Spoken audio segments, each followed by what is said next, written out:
Sheriff Barber's office. Hi, my name is Valerie Maythorn, and I work at a Dairy Queen. I'm the general manager out there. One of my employees did not show up for work this afternoon at 4 o'clock, which is totally uncharacteristic. Well, then last night about Tina Herman being missing. I am out at her house now. I just went in her home because I'm so worried about her. There's blood everywhere. 911, call Knox County, Ohio. 2010, a mother and her 2 children vanish without warning, leaving behind a home soaked in blood and no clear explanation. Within days, the case takes a turn no one expects. Tina and her 2 kids, 13-year-old Sarah Maynard and her 11-year-old brother Cody, live in Apple Valley. Welcome to Psyche Probe. Investigators follow a trail that leads them to something deeply unsettling. At midnight, he drove to the store where he purchased garbage bags and the tarps. A suspect with no clear connection, a house filled with strange clues, and one survivor pulled from a basement of leaves. They got there. He took Sarah down to his basement, shoved her onto a bed of leaves, and left her there, scared in the darkness. Over the next several days, as she remained imprisoned in his basement, Sarah says Matthew sexually assaulted her and repeatedly threatened to kill her if she tried to escape.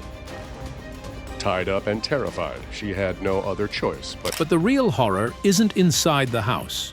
It's waiting in the woods. There, he rigged a pulley and hid the victims' bodies inside a hollow tree trunk. Because at the center of this case is something investigators would never forget: a hollow tree turned into a grave. Authorities descend upon the Kokosing Wildlife Preserve. Inside a 70-foot-tall, hollowed-out tree, they recover multiple garbage bags.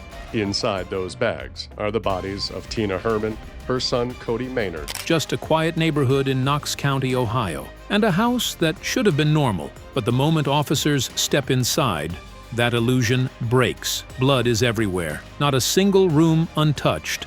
Living room, hallway, bathroom, bedroom. When officers arrive and enter Tina's house, they're confronted with a scene straight out of a horror movie.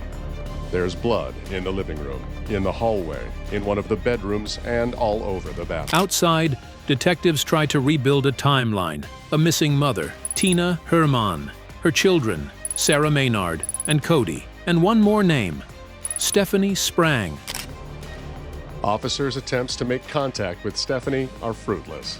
It's as if she, Tina, Sarah, and Cody have vanished into thin air. 4 people gone, one house soaked in blood, and that's what makes it worse. Because this doesn't feel random, it feels contained. House full of blood and 4 missing people. The Knox County Sheriff's Department mobilizes quickly. They request assistance from the Bureau of Criminal Identification and Investigation and the FBI, and swiftly organize search parties to canvass the area. Within hours, news of Tina, Stephanie, Sarah, and Cody's disappearance spreads like wildfire through Knox County. Then something breaks the pattern. Inside the garage, a second vehicle is found, not Tina's, a Jeep, registered to the neighbor. That single detail shifts the entire case. As they continue to search the premises, police find bagged groceries in the kitchen and a vehicle parked in the garage. Only it's not Tina's pickup truck, it's a Jeep. Police run the tags and discover it belongs to Tina's neighbor, 41-year-old Stephanie Sprang. Now investigators are no longer asking what happened. They're asking who had access. Inside Tina's garage, police find a shopping bag filled with several items, most notably garbage bags and tarps. The receipt is inside the bag. A search warrant goes out immediately, and within hours, surveillance footage pulls a face into focus. A man buying garbage bags and tarps just after midnight. Detectives obtain a warrant and collect the store's surveillance video from November 11th. Just after midnight, cameras capture a man grabbing garbage bags and tarps off the shelves. He pays for them with cash and then leaves. Cash purchase. No hesitation. No hesitation in movement either. What stands out is not what he buys, it's how calm he is while doing it. Lot cameras show the unidentified man exiting the store and driving away. While investigators can't make out the car's license plate, they can see it's a silver Toyota Yaris. That man is identified as Matthew Hoffman, a tree trimmer, local resident, familiar with the area. Using vehicle registration records, authorities compile a list of every person who owns a Toyota Yaris in Knox County. One by one, they rule out everyone on the list until they land on a suspect, 30-year-old Matthew Hoffman.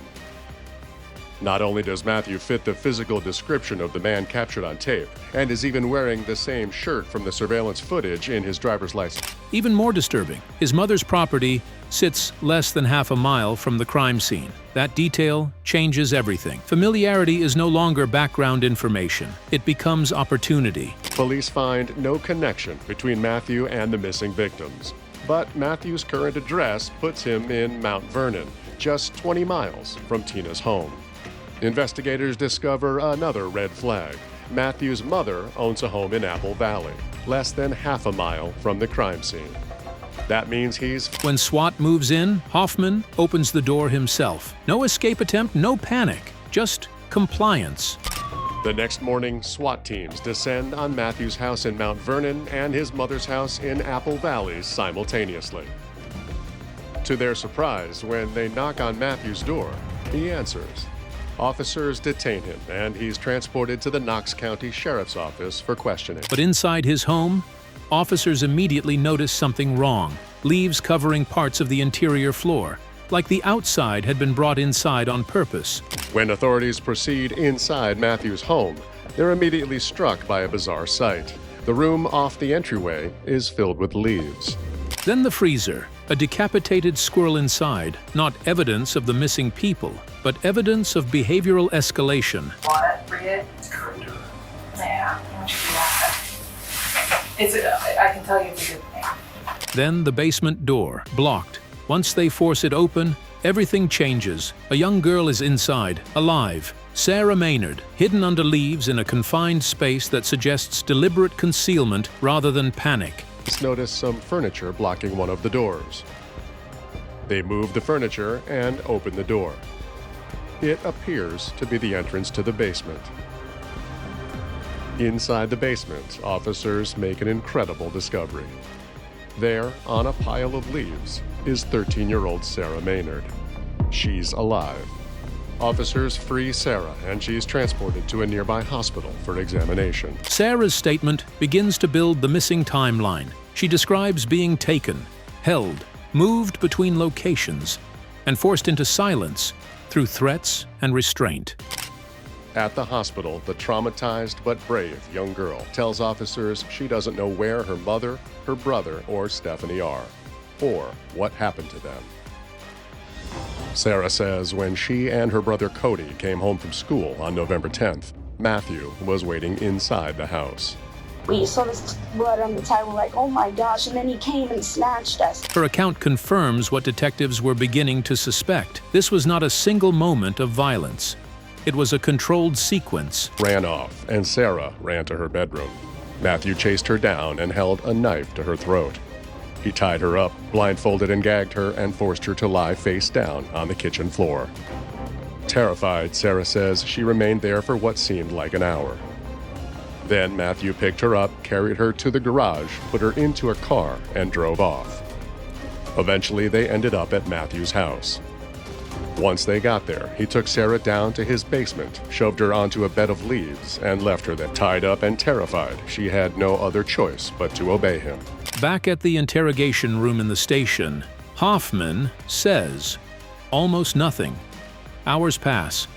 No confession, no denial that aligns with evidence, just controlled silence. The sheriff's office, investigators cut straight to the point with Matthew. I think you know what we want to talk about, but we need to find some people. Matt, can you? Minutes turn into hours, and Matthew refuses to say a word. We have two families here that are going through hell right now, and you control the strings.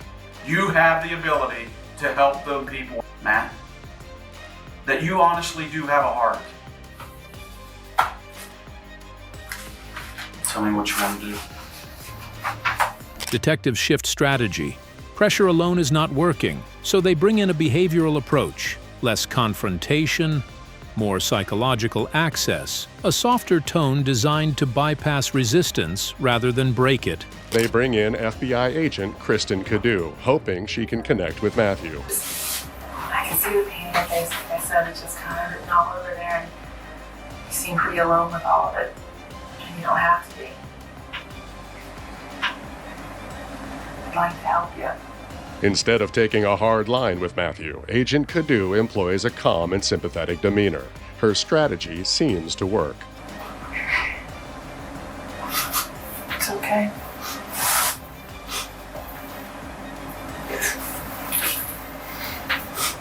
Hoffman starts to reframe the conversation, moving away from direct denial and into uncertainty, expressing confusion about his own actions in a way that suggests emotional detachment and emerging remorse. I think I'm crazy. Why do you think that? Because I must have done something bad. I wouldn't be here if I didn't. Wow, that can be worked through.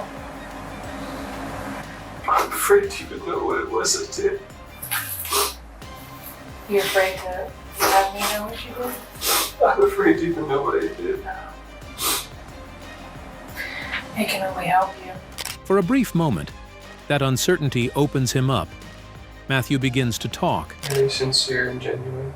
Oh. Part of me wishes that I could help you. And a part of me is afraid to just know what happened.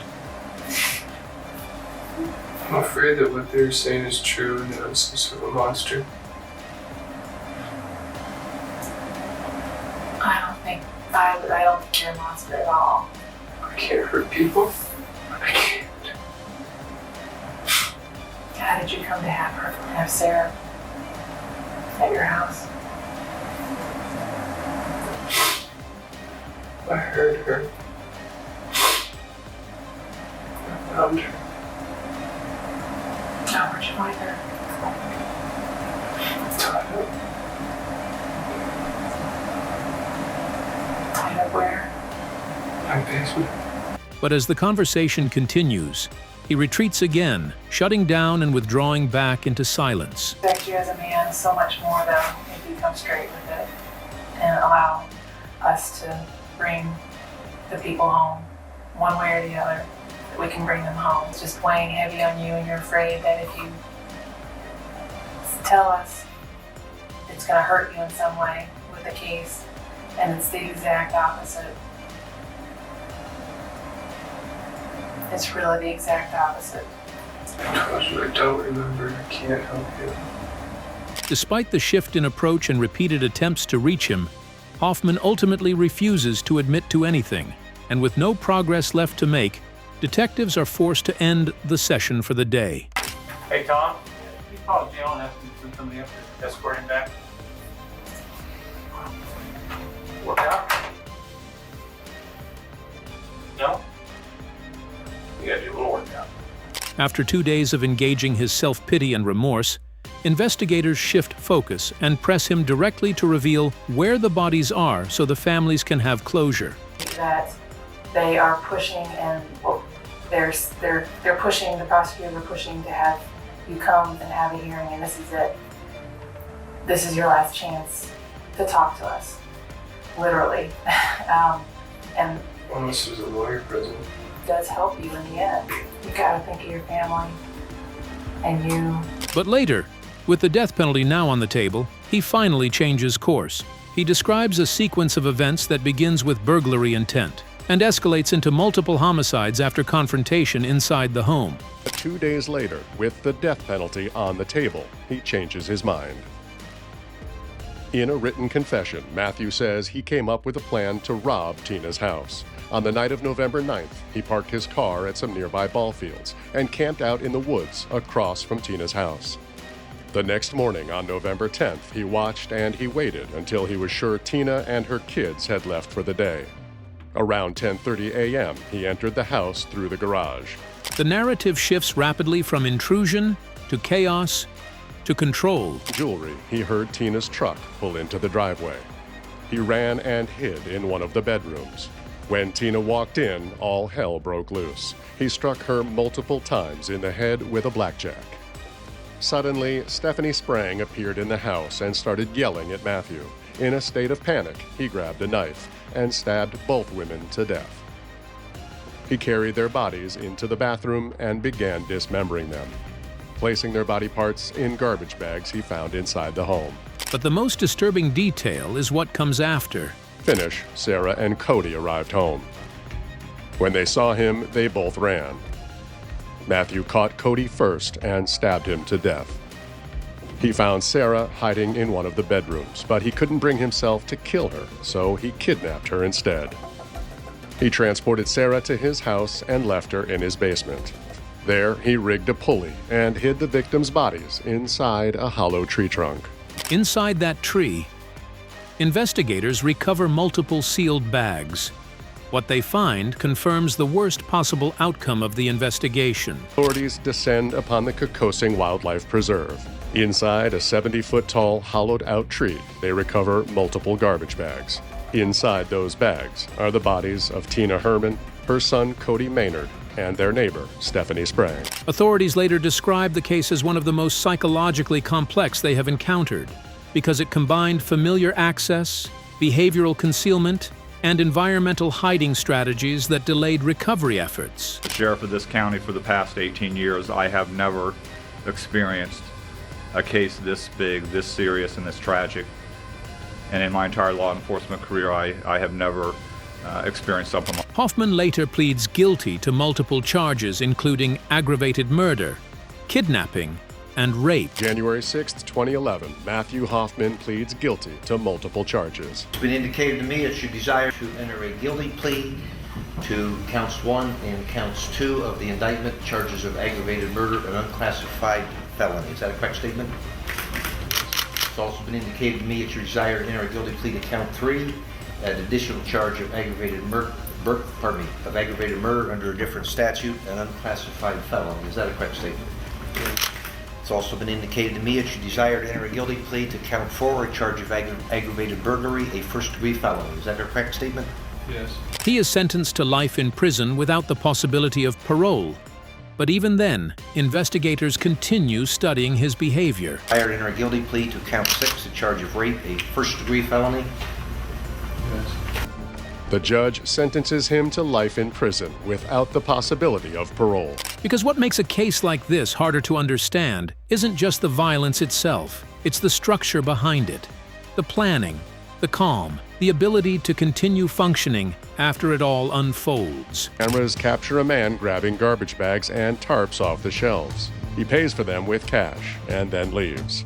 Parking lot cameras show the unidentified man exiting the store and driving away. Blood in the living room, in the hallway, in one of the bedrooms, and all over the bath. Multiple garbage bags. Inside those bags are the bodies of Tina Herman, her son Cody Maynard, and their neighbor, Stephanie Sprang. Was that level of concealment and dismemberment a calculated attempt to outpace the investigation? Or evidence that everything was already spiraling beyond control?